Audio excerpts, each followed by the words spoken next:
Afghanistan, Pakistan. President Obama has called it a necessary war. All right, we're good. It is ambitious, but it's also important. But now, as the situation deteriorates, the debate has just begun. You don't have to occupy the country in order to fix the larger problem. Who told you the Taliban was going to shoot you if you go to the market? What is really happening on the ground? Can America win? We can do everything right in Afghanistan and still lose this war. Tonight on Frontline, what's the mission today? Correspondent Martin Smith reports from the battlefields of Obama's war.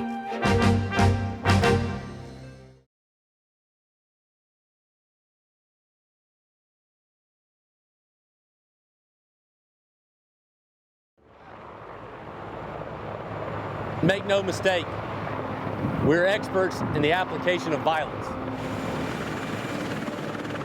We are attacking to seize control of the population from the Taliban.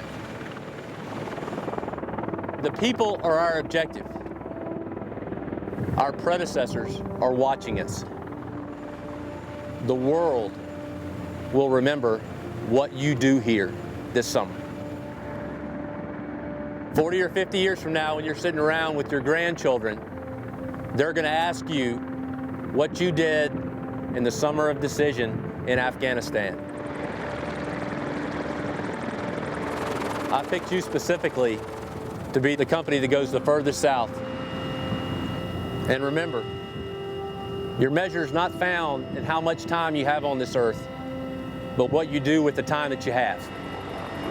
Echo Company is going to change history starting early tomorrow morning.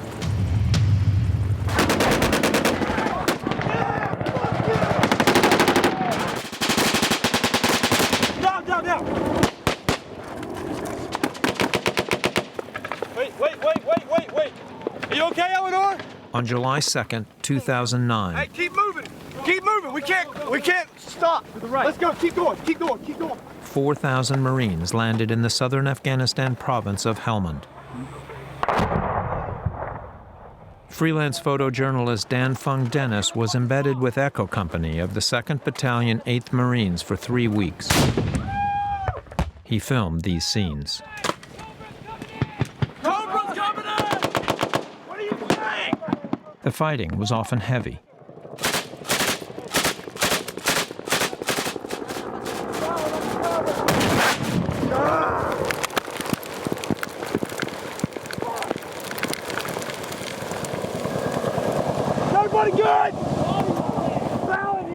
There wasn't much cover, and the area was mined with IEDs. Hey, look up! What the fuck was that? The fuck is a fucking IED? I told you guys, do not fucking cross right here! What the fuck?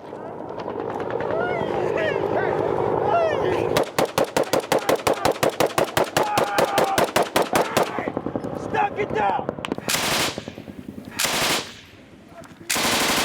Hey, where's it coming from? The gap in the trees to the right of the compound. Yeah, and they're on the left side. The Marines' objective was to seize a key canal crossing and to drive the Taliban from a village market. Let's go, they're hitting the top of that building. Firepower down. Hey, I'm moving, don't shoot me. Huh? Same spot. On the first day, Let's go, he's bleeding the fuck out. while they were trying to hold their ground, I need a goddamn 80-liter team. 8-liter team! Now! a Marine was shot in the neck by the Taliban. Sharp, buddy, come on. Sharp! Come on, buddy. Come on, Sharpie! Sharpie! On the east We're side. the fucking 8-liter team! Hug the fucking tree line and ditch. Sharpie! Pass that Come on, back. Sharp! Come on, Sharp! Yeah, that bird. 20-year-old Lance Corporal Charles Seth Sharp of Adairsville, Georgia, had just mailed a letter home saying he was going to be fighting a battle that his grandchildren would someday study in school. Grab one. Come on, let's go. We're taking him. Watch back. God damn it. Let's go. Let's go. Where's the litter? Where's the fucking litter? Let me out. Corporal Sharp didn't make it.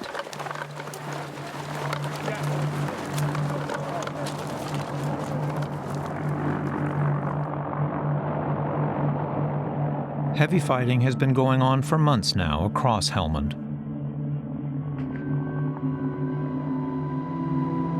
Earlier this year, the president gave a stark assessment of the war. The situation is increasingly perilous.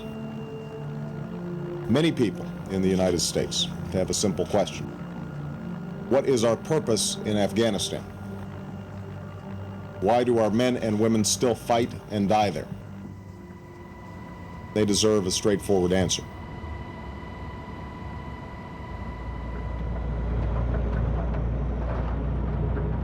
Three weeks after the Marines landed in Helmand, we went down to link up with Echo Company. Just yesterday, a Humvee scouting this road hit an IED. 2 more Marines were killed, 2 badly wounded. Then, word came that another IED had disabled one of our lead vehicles. Our convoy was halted for 12 hours. Chicken salsa, vegetable manicotti, beef stew, beefy stew. Beef stew.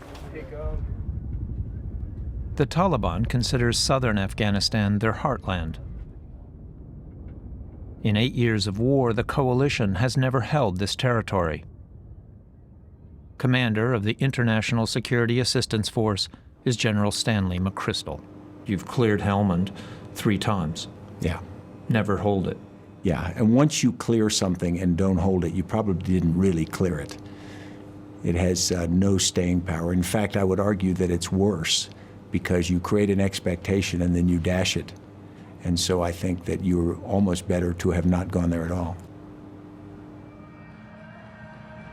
Echo Company has now set up camp in an old schoolhouse they took from the Taliban. They've named it Combat Outpost Sharp, after their fallen brother, the first Marine to die here. There's still Taliban graffiti on the walls.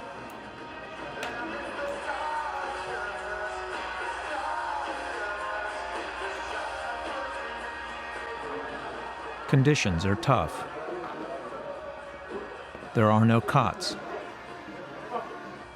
and daytime temperatures can reach 135 degrees. But unlike previous missions, the Marines plan to stay. Echo Main, Echo 6. Okay, find out where it's going and keep us fed. All right, let's go. But their primary mission is not to hunt and kill the Taliban. It is instead to protect the people. It's why they picked this spot. You moved into this old school that was a Taliban stronghold, and it's right next to the market of Mian Poste.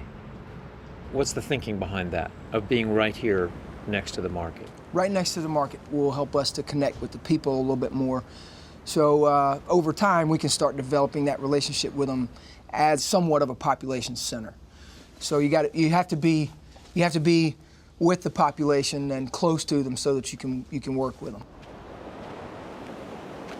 It's all part of a revised military strategy to focus on separating the people from the Taliban. It's easier said than done. Since the Marines arrived in Mian Poste, the people have fled.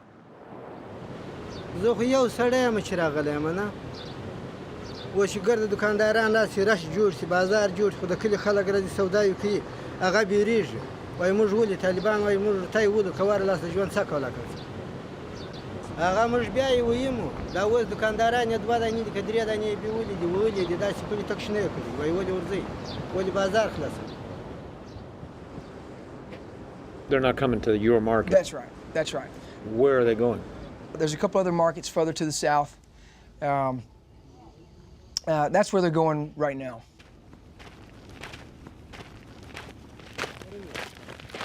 Connecting with the people sounded a lot easier back in Washington.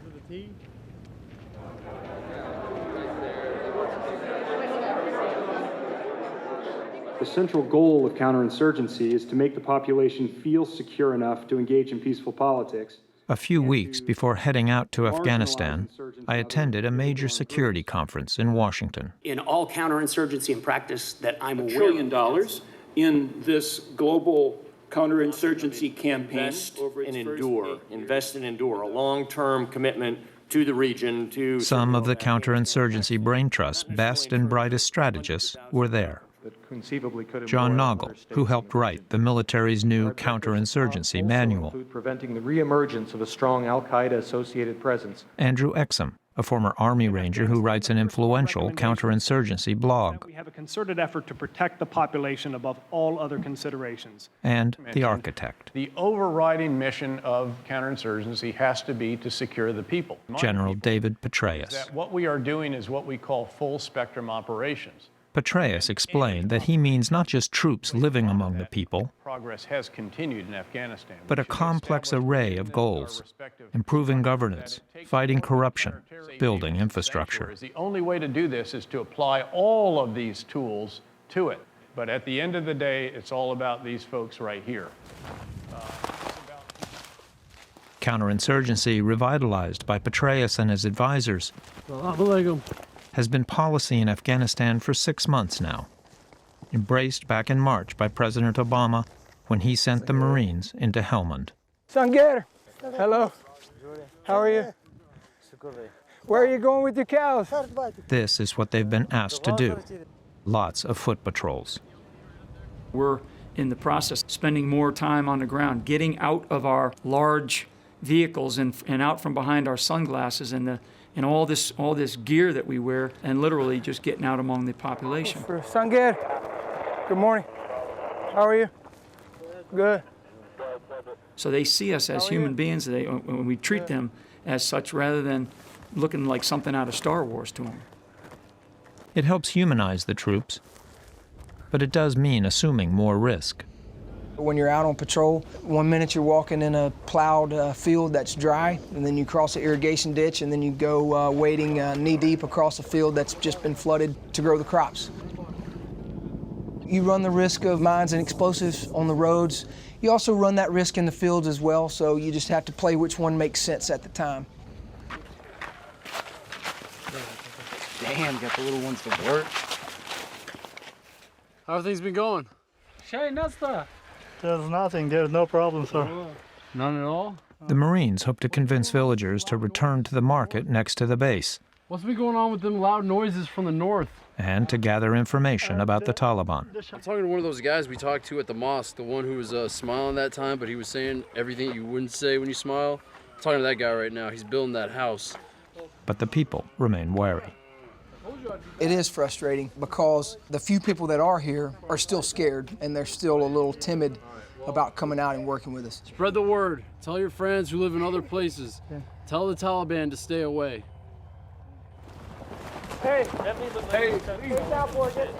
If you're an Afghan and an American commander is asking you, have you seen any Taliban? Who's coming here? You know for sure that whatever you say to this American commander or an official will be knowledge to a Taliban commander. Tell him lift his shit up. Lift it up. What's this right here? They've messaged the population before leaving. They've said, yep, look, the Americans are coming in. They were going to ask you to work with them. Turn around. If you work with them, we're going to come back and we're going to kill you. Tell these gentlemen not to be rude or just come to search them. But when they see forces like us, don't run and don't just start stuffing stuff in your pockets. That looks suspicious. Okay. Americans have brought grand ambitions to Helmand once before. In the 50s and 60s, Helmand was the site of one of the largest foreign aid projects ever undertaken in the developing world. The same engineers who built the Hoover Dam constructed these canals and installed a major dam upstream to control periodic flooding. The area developed into Afghanistan's breadbasket. But despite the good intentions, Helmand also became the world's largest heroin poppy supplier. It's the head of the poppy, and they score it right before they harvest it. Put those little score marks in it, and the pus oozes out overnight. And you come back, I don't know if it's the next day or a couple days later, and the pus is all dried up like a sap. And that's when they scrape off, and they use that as the base for their opium production. So as you can see, it's everywhere. You've got drug dealers, you've got criminals, obviously you've got extremists, all of whom are surviving off this poppy production, and in fact both paying and intimidating the farmers. Last year, the Taliban derived about $100 million from the opium trade. Opium and marijuana money also corrupts officials and undermines the people's support for government. But for now, the Marines turn a blind eye. It's a matter of priorities. Drugs happens to be something that produces a lot of money. But my mission coming down here was not specifically against drugs. Like I was asked point blank by some of the locals that are farmers, hey, what are you gonna do about my drugs? Because that's the way I make my money. That's the way I make a living. That's the way I feed my family. What are you gonna do about it? The Marines go on about their business. How many people live here? 40. 14 people live here? No, 40, sir. 40. Yeah. 40. This house, that house right here, and these ones right here. All these people of the village about 40. That way. Hey, sir, we gotta get around the back side. Skirmishes like this happen almost daily.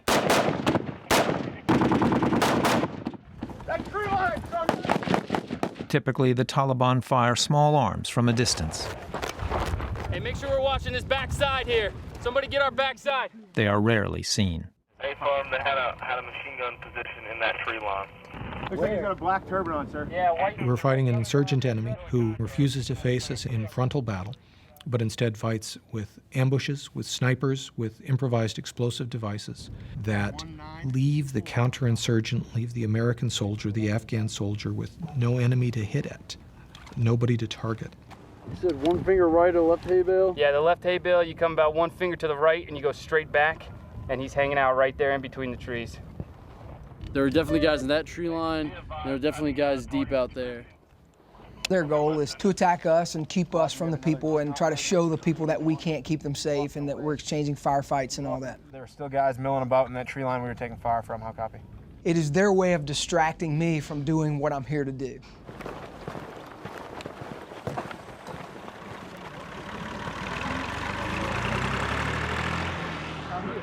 All the shooting makes it harder for the Marines and the people to trust one another. All right, well, I know there's no problems, but you're still going to see the Marines around here like every day, every other day. And with a translator who doesn't speak the local dialect or English very well, say that over again. The simplest communication seems impossible. Haven't gone where during fighting? Haven't gone where during the fighting? They haven't gone to, sir. Gone where? You're not telling me where. Where have they gone? They haven't gone to from here. They haven't gone to from where? Gone where from here? Where? Frustration steadily grows. So now it's over there. They just said it was over there. Yeah. The Marines are here to try to find out why some locals have moved out of their homes. Why are people afraid to come back to their house? Okay,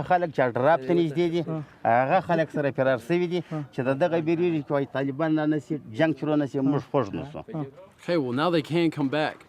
They know that, right? People can start coming back. We want people to come back to their homes and start farming again. Hey, has anybody shopped at the market lately? The bazaar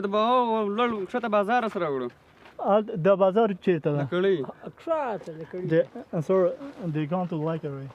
Why are you going to Lockery? The market right here is open. It's also Taliban told, if you go to bazaar, we will kill all of you. So you were told the Taliban's going to shoot you if you go to the market. Who told you the Taliban was going to shoot you if you go to the market? Who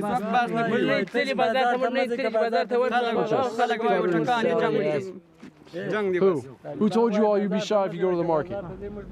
How well do you think your Marines understand counterinsurgency doctrine?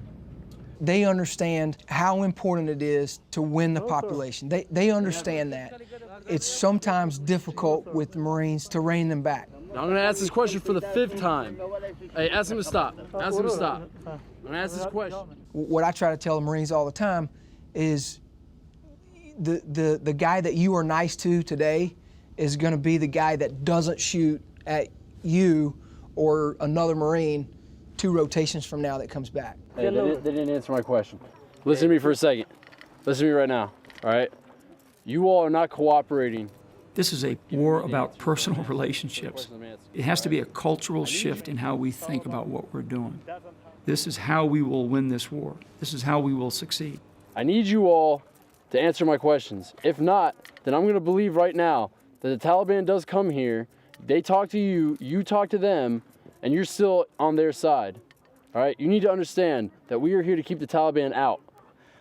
تاسو پیژې کې مونږ دلته راغلي وو طالبان له منځه راوړو تاسو ولې نموږ پیژې تاسو له ما سره مرسته نه کوي ولې چې مرسته سره وکړو واسه نه ده پوج لري تایری لري ټانګ لري موږ خو ساده خلک موږ تش لرو نه توپک لرو نه تور لرو نه بل شی لرو چې تاسو نه سوي موږ څنګه یوس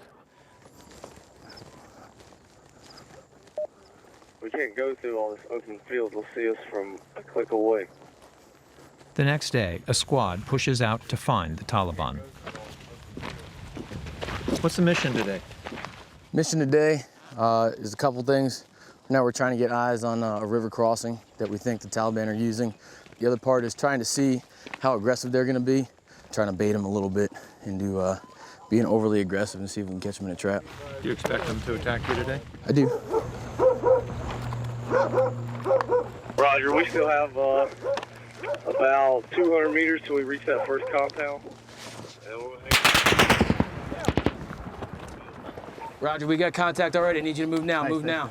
Well before we expected, the Taliban opened fire.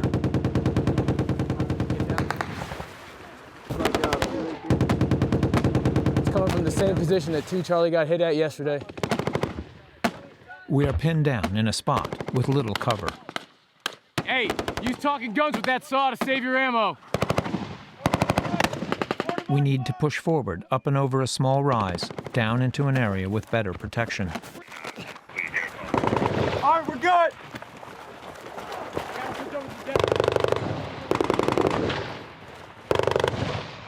Once in place, the Marines open up.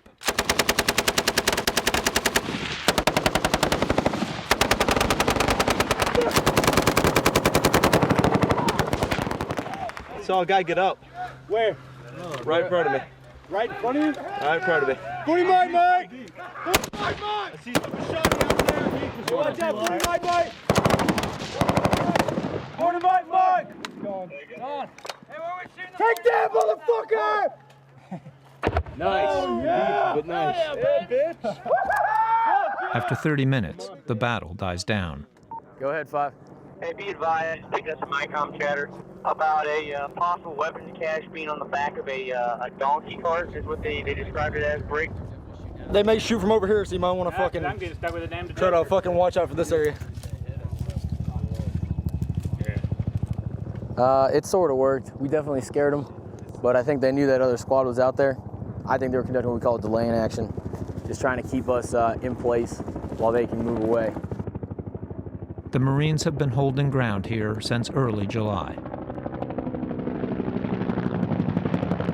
But they don't have enough manpower to expand their area of operations. An unknown number of Taliban remain in place nearby.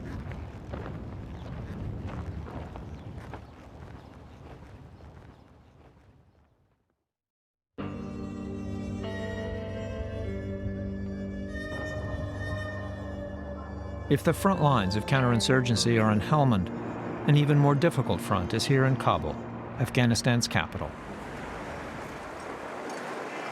It's the political side of counterinsurgency. There is a view that the governance threat, or the lack of governance, is every bit the threat that the Taliban are, and we've got to essentially address that just as effectively as we do the security. They deserve a chance at a future. They need some help right now. They need security, governance, and development. Governance is by far the most important. To work the political front, President Obama has beefed up Kabul's diplomatic staff and appointed a special representative, Richard Holbrooke. Greatest friend of the United States mission here in Afghanistan, Ambassador Richard Holbrooke. Holbrooke is regarded as a kind of foreign policy superstar. He is here to address political and regional issues. But we have to remember why we're here. We're here to help the Afghan people. stand up on their own feet. We inherited a very difficult situation in Afghanistan. It would take a long time to catalog the things that we felt were done wrong. The government was weak and corruption was rife. And we set out to try to take all these issues on at once. It's a very daunting job. Is what we're doing here a nation building? It's nation rebuilding. There is a nation in Afghanistan, and until it was wrecked by the Soviet invasion in 1978, it was a poor but proud and functioning country. This is not nation building. But whatever you call it, the project is in trouble. The government of President Hamid Karzai, in office for almost 8 years, has never been willing or able to take on entrenched corruption. I had hoped that President Karzai would embrace the idea of a more accountable and just government. Instead, what he has done is in fact rehabilitated some of the worst actors that have given the worst reputation to the Afghan government. Just consider Karzai's running mates. On the right is Karim Halili, once a leader of a militia with a reputation for brutality and torture. On the left is warlord Mohammed Fahim. While never convicted, he is widely reputed to be involved in heroin trafficking. In Afghanistan, corruption is the rule, not the exception. Well, it's an enormous challenge. You have it at the petty local level where a policeman will not carry out his duties without being paid by whoever it is he's confronting. You have local ministries where the bureaucrats, starved for salaries, exact fees from citizens to perform services that they should perform for free. You have regional corruption where governors, at least poor governors, take resources intended for the benefit of the population and direct them to their cronies or to their own bank accounts. You have corruption at basically every level of the political economy. What progress has been made in terms of combating corruption in Afghanistan in this year? I think we have been able to begin to get some arrests, some prosecutions, but we've just begun to scratch the surface. This is tough stuff, as you know. I feel that at least we are focused on the issues. But across the country, corruption has consequences. If the government's not providing electricity, if the government's not providing justice, if there is no investment in roads and infrastructure, if the population gets fed up with arbitrary rule, they get fed up with corruption, then they turn to the Taliban because the Taliban promised them some kind of rudimentary, brutal order. According to U.S. intelligence sources, 70% of Afghanistan lies outside government control. In most areas, the Taliban offers their own shadow government with their own administrators and courts. They are dispensing justice at the local level. And this is what a lot of people want in the countryside. They want law and order. That's how the Taliban came into power the first time. They have developed a very sophisticated tribal engagement policy. The U.S. and Afghans really have developed nothing. This spring, the Taliban's chief commander, Mullah Muhammad Omar, even issued a 30-page booklet on how to engage the population. Keep good relations with the local people, it says. Our mission is to keep people safe. In southern Afghanistan, the Taliban now has ombudsmen. So they send people out into southern Afghanistan and they say, how are we doing? What do you think of your local shadow governor? Is he just? Is he doing a good job? They ask questions like this. And you know what it is a direct challenge to the way that NATO, ISAF, and the government of Afghanistan have been doing business for the past 8 years. To counter the Taliban's gains in the provinces, the coalition has made fighting local Afghan corruption a military priority. I understand that to say we're going after corruption in some comprehensive way is a tall order, but corruption at a local level is a military necessity. You can't hold the ground and build if you haven't at a local level dealt with this. On this day, the military was taking several high-ranking ministers from President Karzai's administration to Kunar province in northeastern Afghanistan, part of an ambitious project to stand up local government institutions. The U.S. has spent a lot of time trying to build a strong central government in Afghanistan. That is completely ahistorical in Afghanistan.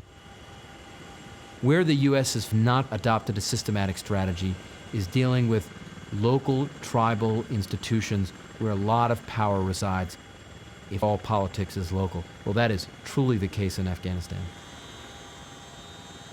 So instead of bringing the provinces to Kabul, the military is bringing Kabul to the provinces.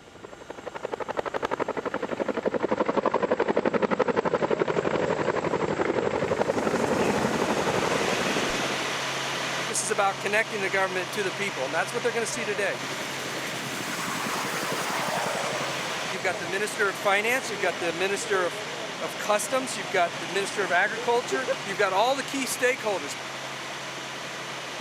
It's very important that the provincial leadership and the locals here understand that they have a national government that is here to listen and here to solve problems. The people of Kunar have survived for many decades smuggling timber and gems into Pakistan from the nearby mountains. They are deeply distrustful of Kabul. Many tribesmen share their profits with criminal gangs, the Taliban, even Al-Qaeda.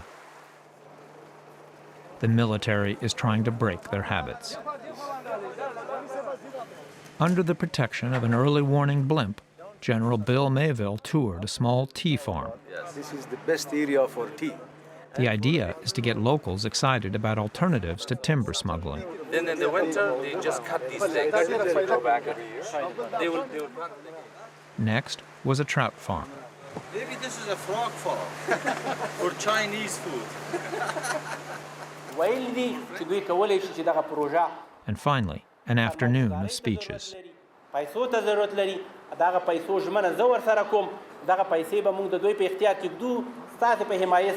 Kunar's tribal elders listened, but there was no time left for questions.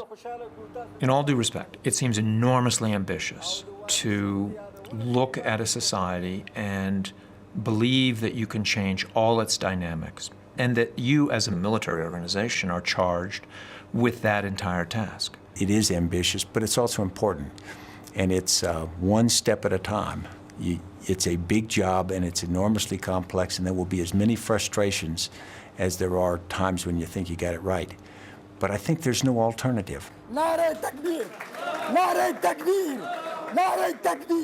We have a strong interest in a stable Afghanistan, but I'm not sure that the only way to conduct that mission is through large-scale nation-building efforts in Afghanistan. The problem is it's terribly vague about what exactly it is that you're required to build and to what point. And how do I know when I'm done? Until you have specified what the end state you're aiming for is, then counterinsurgency is a recipe for presence in perpetuity. Hey, 3-6, this is 6. We'll be ready to go in a second. The nation-building project, it seems to me, tends to assume that that political culture can be changed. I think it's spectacularly ambitious. Roger, 6 out.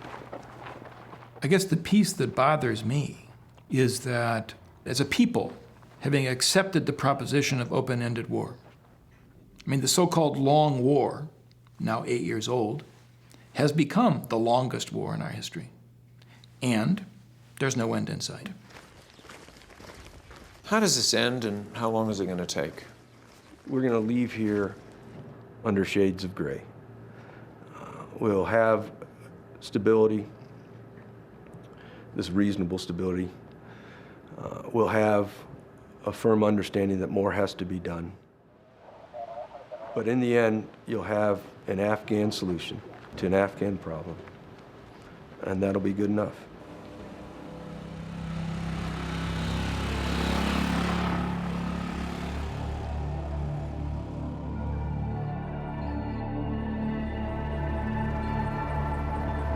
Afghanistan is an incredibly difficult situation.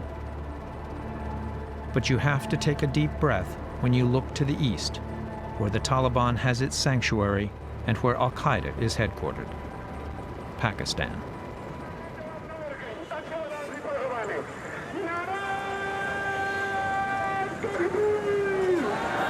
Peshawar is the gateway to the lawless tribal areas that border Afghanistan. Anti-American sentiment runs high here. Throughout the summer, fundamentalist religious parties turned out to protest against U.S. and NATO troops in the region.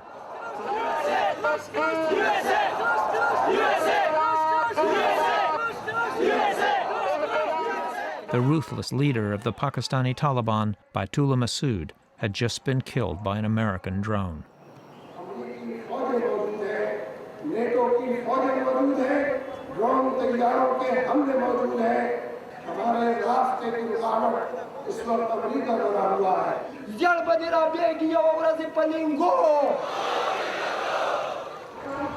In the face of these protests, even the Pakistani government feels compelled to condemn the killing of Masood. These attacks have been coming against our wish. Whether we like or we don't like, they are continuing. You're saying that this was not approved? Oh, it was not approved. The position of the government of Pakistan remains there, no drones. Do you support or protest the attack that killed Baitullah Masood? The government and the military stance is very clear on this. We consider it that it does more harm than it helps, and therefore it is seen by the people as a breach of sovereignty. The U.S. partnership with the Pakistanis is troubled, but American hands are tied. We are not in Pakistan in the way that we're in Afghanistan. We don't have an international security assistance force helping the Pakistanis. We don't have an American general and an American army operating in Pakistan. We're basically working with a partner in Pakistan who doesn't want us to be there. But over the last 2 years, the Pakistanis have faced a serious Taliban problem of their own. Hundreds of soldiers and civilians have been killed in scores of Taliban bombings and assassinations. But when the Taliban took over the Swat Valley, just a few hours' drive from the capital, the Americans leaned on the government. There was an extraordinary effort made by everyone from the president through the Secretary of State, Secretary of Defense, Ambassador Holbrooke, all leaned in hard to convince Pakistan that it could not yield to the Taliban and that it had to fight for control of its territory. The Pakistanis responded with what one officer described to me as an iron fist. The U.S. military was encouraged. I think they've got a serious insurgency inside Pakistan. They've taken very energetic and aggressive action against it. I think they've found it difficult, but I think they've also found the resolve internally to deal with it. But it's not clear if the Pakistanis can or will carry the fight forward. The Pakistanis, I believe now, share our interest in going after some of the insurgent groups that are bent on destabilizing Pakistan. But they do not share our interest as of yet in taking an aggressive stance against the groups that are seeking to destabilize Afghanistan. American commanders point to 2 Taliban groups in particular, both with ties to Al-Qaeda. They are led by Jalaluddin Haqqani and his son Siraj in North Waziristan, and Mullah Omar in Quetta. Over the years, both groups have received substantial financial and logistical support from the Pakistani intelligence service, the ISI, which has historically seen the Taliban as an asset, a proxy force for protecting Pakistani interests inside Afghanistan. There are elements within the Pakistani national security establishment that have traditionally regarded extremists like the Taliban as a tool of international relations. And they can't quite bring themselves to let go of using those guys as a tool of foreign policy. The headquarters of the enemy is still in Pakistan. It's bad. Have you gone to the ISI and asked for meetings with Mullah Omar or Jalaluddin Haqqani? Yes. And the ISI tells you? No. You dislike Pakistan? No. You sound as if you dislike Pakistan. Sure, because they are causing a lot of trouble for this country. On the key issue of Pakistan dropping its affiliations with those that they have considered over time as their assets, people like the Haqqanis or Mullah Omar and the Quetta Shura, is there any evidence that they're going to go after those people? Martin, still today, they remain extraordinarily dangerous threats to U.S., NATO, and Afghan forces who are fighting in southern and southeastern Afghanistan. And what are the Pakistanis doing that gives you any confidence that they're changing their approach? There, Martin, I'd refer you to the Pakistani government. Is the Pakistani government interested in going after the Haqqani network? Well, I categorically deny there is no any such operation of Haqqani group in Pakistan. Yes, when we took over the government, there were allegations. I'll clarify you, sir. And we were reported that they have some dens, some of the points where they are operating, and Mullah Tamachai, Maulvi Namdar, and we struck against them. The Americans and the Afghans, they say that you know where Haqqani is, and that you know where Mullah Omar is, and that you could, if you chose to, go after them. No, that's not correct. There is no truth in the Mullah Omar and Siraj Haqqani remaining in Pakistan side of the border. Why do they say that they operate from here if that's not the case? Are they lying? Who's lying? Who said that? Stanley McChrystal. Other generals in the eastern part of Afghanistan, U.S. generals. Amrullah Saleh, the head of intelligence. They have their bases. General Flynn, who's head of army intelligence. I refute that. No one has shown any intelligence to the Pakistani. Last year, Admiral Mullen and a senior CIA official traveled to Islamabad with evidence that the ISI was continuing to support the Taliban. In this case, intercepted communications between ISI officers and militants.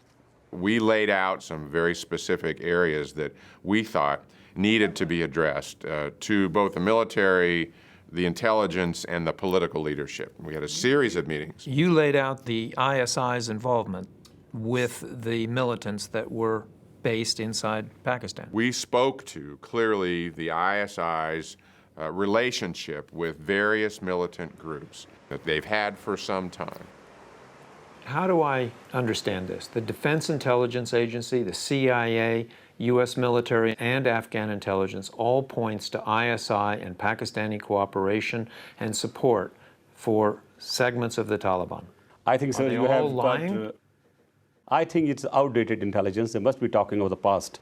We are cooperating. We will continue to cooperate because we believe safe Afghanistan is safe Pakistan. You've been frustrated in the past during the Bush administration with how soft the policy was on Pakistan. Right. You think that there's a major change in the approach to Pakistan under this administration? No.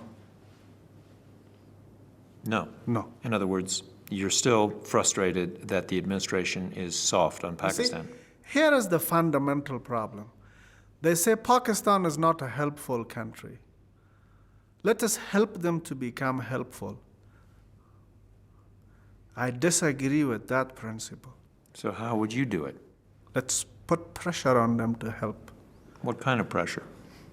You cannot incentivize bad behavior, or else this is going to be a vicious circle. For years, the Pakistanis have struck peace deals with the Taliban in the tribal areas. The latest was signed in February 2008 with the tribes of North Waziristan in what is Jalaluddin Haqqani's stronghold. Getting results from the Pakistanis is the responsibility of U.S. Special Representative Richard Holbrooke. It won't be washable, offable this time? Is Pakistan on board with going after Haqqani? Yes. What evidence is there of that? Just let me leave it at that. We know that they've gone after those who are threatening their state.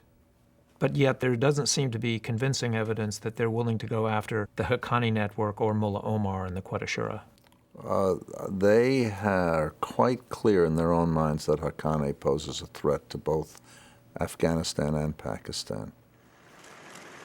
Privately, several administration officials told Frontline they worried about the duplicity of Pakistani officials and how to develop a clear policy towards Pakistan. We're not really sure what to do. I think the outlines of the new administration's Pakistan policy are a lot harder to discern than the Afghan policy. There hasn't been an equivalent to the new strategy on the ground that General McChrystal is advocating. I'm confident that we're going to start to see that over time, but I just don't think we've seen it yet. This could not be a more complicated war.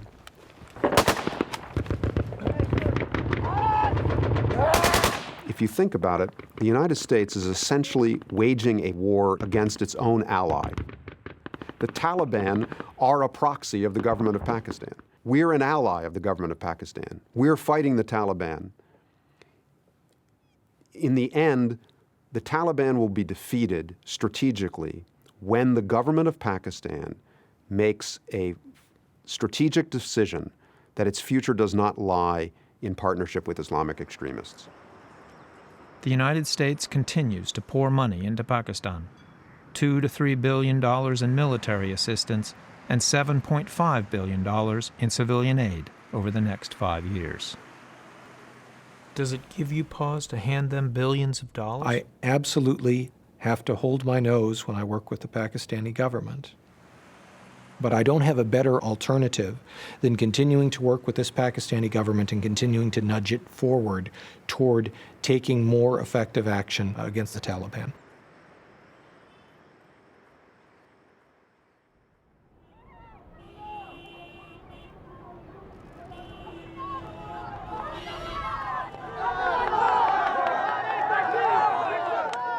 On August 20th, Afghans went to the polls to choose a new president. The Obama administration had high hopes that whoever the winner, the election would validate the Afghan government. Dr. Abdullah Abdullah, President Karzai's main challenger, ran on an anti-corruption platform.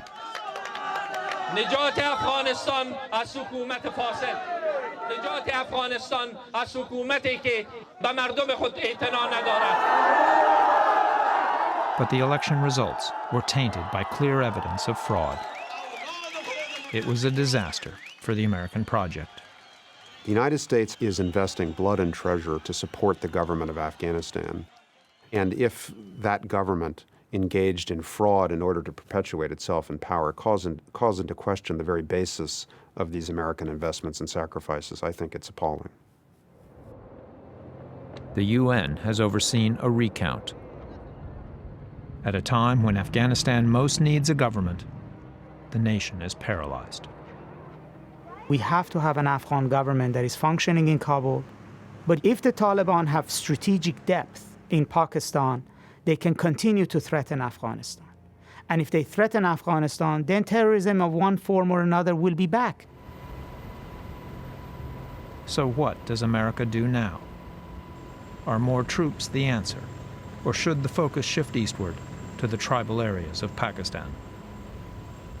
There seems to be some presumption that Afghanistan is jihad central, that if we can simply succeed in pacifying Afghanistan, that the problem of violent Islamic radicalism goes away. It won't.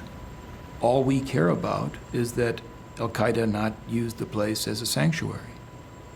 And you don't have to occupy the country in order to prevent that from happening.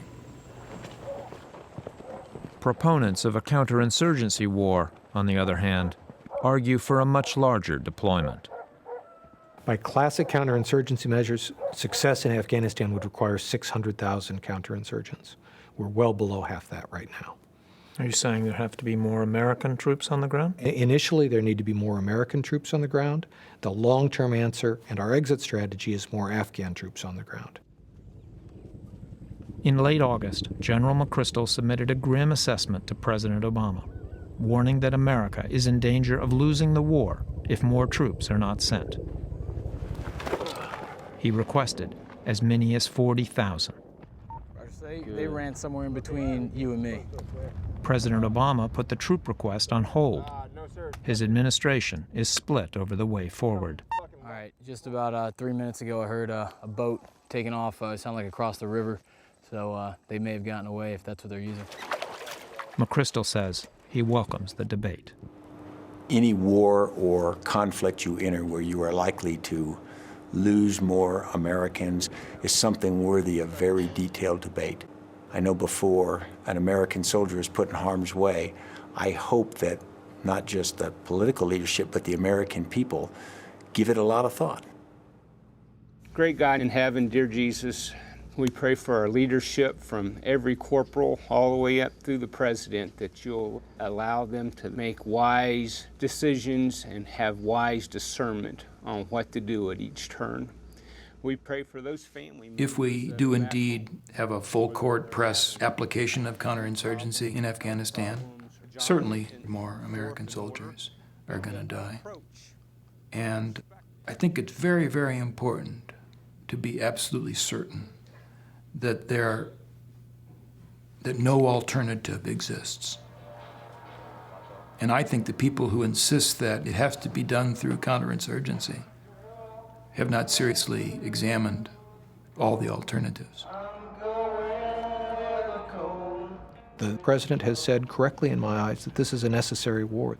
What we learned on September 11th was that vipers can grow in ungoverned spaces, and that in a globalized world, they can harm us. This is a war that America needs to win, but there are no guarantees here. Radio check. Here you go, sir. Good? Yep, we're good. From Mianposte Helmand, Echo Company reports that they are making some headway. They've taken more ground and are slowly building relationships with the local villagers. Singe. But people have not yet returned to the market next door. Attacks come regularly, and there have been more casualties.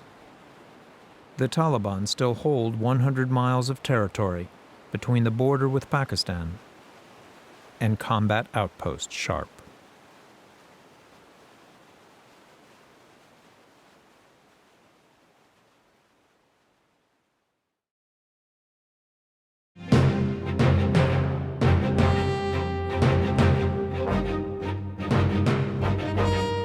Next time on Frontline, long before the economic meltdown, the market was doing great, and the country seemed to be doing great. one woman sounded an alarm. She could see the crises coming down the road. That made her the enemy of a very, very large number of people. Who knew and who ignored? They were all part of a very concerted effort to shut her up and to shut her down. The warning. Watch Frontline.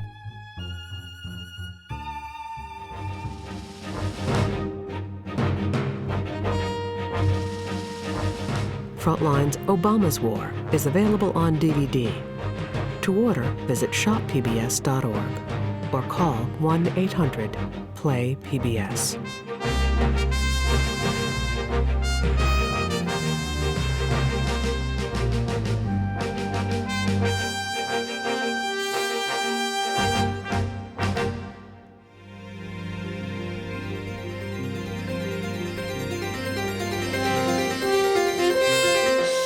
Frontline is made possible by contributions to your PBS station from viewers like you. Thank you. With major funding from the John D. and Catherine T. MacArthur Foundation, committed to building a more just, verdant, and peaceful world. With additional funding from the Park Foundation.